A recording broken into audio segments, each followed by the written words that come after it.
Krisabe amin'izao fotoana ny fikatонan'ireo masivon'ny BICM na ny Banque Industrielle et Commerciale de Madagascar ireo mpanjifa eo anivon'ity banky ity moa dia veritaraina ary manaitra ny tompona andraikitra mba hikarobaolana ao amin'izy ireo.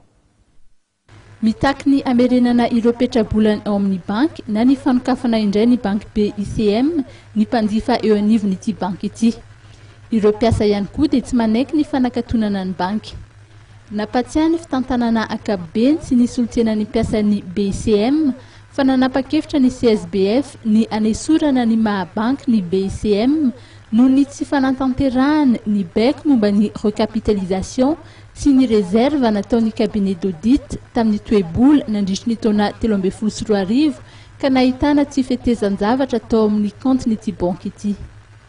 Ny tsy fahavitan'ny recapitalisation raha ny fantatra dia ny fiandrasana ny fisian'ny Assemblée Générale Extraordinaire izay nokasaina atao ny faran'ny volana Aprily na ny voalondohan'ny volana Mai 2014. Ny tompon'ny petrabola be indrindra ao amin'ny banky dia nanao ny fahavononany anao izany.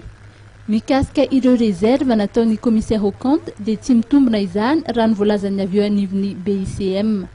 Raha ny fantatra dia nisy ny liquidateur voatendry ka ireo izay manana petrabola na antom-pifandraisana amin'ny banky dia eny amin'ny liquidateur no tokony ifampiresaka momba izany.